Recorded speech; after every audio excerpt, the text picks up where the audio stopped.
All right, everybody. Let's talk about something that's really captured my attention lately.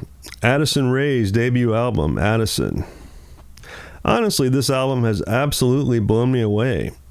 It's quickly become my favorite pop album of the moment, and frankly, one of my top picks from the last year or so.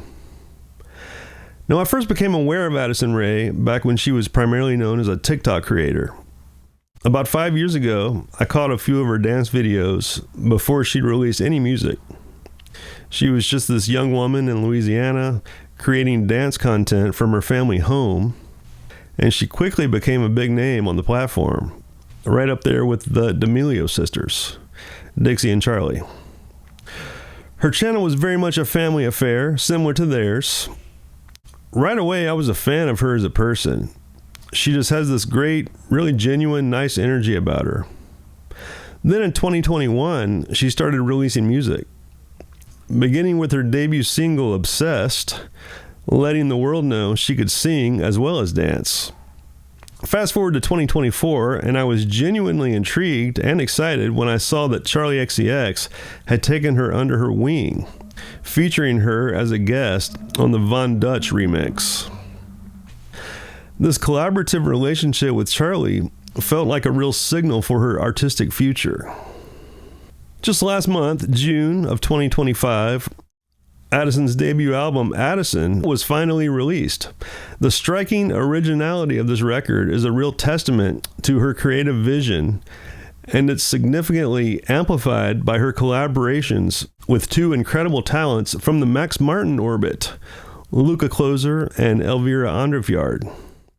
In this video, we're going to take a pretty deep dive into the production, the key collaborators, and I'll be analyzing some of the tracks and sounds on what I truly believe is an incredible album. 5 singles were released ahead of the album, giving us a taste of what was to come. I thought the first couple, Diet Pepsi and Aquamarine, were pretty cool, solid pop tracks, but I was genuinely taken aback when I heard High Fashion. That song is just so mysterious and fresh to me. It's almost disorienting, and it's hard to even pinpoint exactly what's happening musically, which I love. Then Fame as a Gun came out and blew me away once again. It's this great, slightly dark pop song featuring this little synth lick that I genuinely never heard anything like before. The songs on the album showcase a wide variety of tempos and grooves. Headphones On, for instance, has been described as having this cool blend of hip-hop, R&B, and a New Jack Swing vibe. Fame as a Gun, as I mentioned, leans into a synth-pop, dance-pop feel with a very direct beat. Aquamarine has a deep house vibe, and a few other tracks have been tagged as alt-pop, pushing those genre boundaries a bit. The production and songwriting throughout are both incredibly exciting. Some of the songs are deceptively simple. They feel fresh and unexpected. Yet they still manage to stick to the pop formulas we love and crave, whether we know it or not.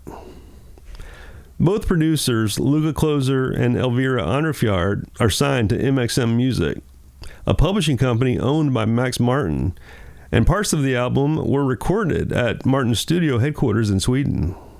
Now let's talk about Addison's vocals. Her voice fits these specific songs perfectly and serves them well. She does a lot of speaking as well as singing on the album. In a YouTube video by Variety called Headphones On, behind the song, where Addison and her two producers sit down in the studio and talk, one of the producers comments about how amazing her rhythm is. And when they heard how good it sounded when she would just speak during parts of the songs, they got her to do that more and more in the process of making the record. I haven't had a chance to dive deep into the lyrics yet, but I often get a pretty good sense of how much I like an album just by looking at the song titles. And this is a great collection of titles. New York, Diet Pepsi, Aquamarine, High Fashion, Summer Forever, Fame as a Gun, Headphones On. Most are just 2 or 3 words, and they make you wonder how they didn't already exist as massive pop hits. I feel like I should talk about Max Martin for a moment, since the two producers are signed to him. As a pop songwriter and producer myself, I've been a huge Max Martin fan for a very long time. For those who might not know, he's arguably the most successful pop songwriter and producer of all time. He's crafted some of the biggest hits for artists like Britney Spears, Backstreet Boys, NSYNC, Katy Perry, Taylor Swift, The Weeknd, Ariana Grande, and so many more. A lot of times when I hear a new pop song I'm absolutely loving, I'll be surprised, but not too surprised, to see Max's name on it. He has this incredible knack for staying fresh and doing unexpected things while still delivering exactly what the audience wants, even if they didn't know it. He did not work on this record, but that creative lineage is palpable. So let's really break down this two-woman writing and production duo who crafted this record with Addison. I'll start with Luka Kloser, who's been involved with Max Martin's MXM Publishing since 2022.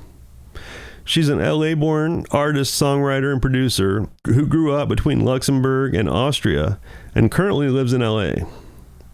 She wrote and produced her first single, Time, which has already garnered over 1 million streams. As an artist, Luka also has a song called One More Time on the soundtrack of the 2022 film Moonfall. Interestingly, that song was co-written by her and Elvira Anderfjärd, so it seems that these two have had a working relationship for several years. Speaking of Elvira, who also goes by simply Elvira at times, she's a Swedish producer and songwriter. She signed with Martin's publishing company in 2020. She really gained prominence after remixing the Taylor Swift singles Willow and Love Story, and she also produced Message in a Bottle and Girl at Home for the Red Taylor's version re-record. She's also produced for other artists like Tove Lo. I truly feel like the combination of these three people, Addison, Luka, and Elvira, created something genuinely special and new. This is absolutely a genuine artistic collaboration, and the result of a strong vision brought to fruition by exciting and gifted writer-producers. My personal favorites on the album are the opener, New York, Fame is a Gun, and High Fashion. New York kicks off the album in such an exciting way. It's got this really cool, repetitive vocal thing happening.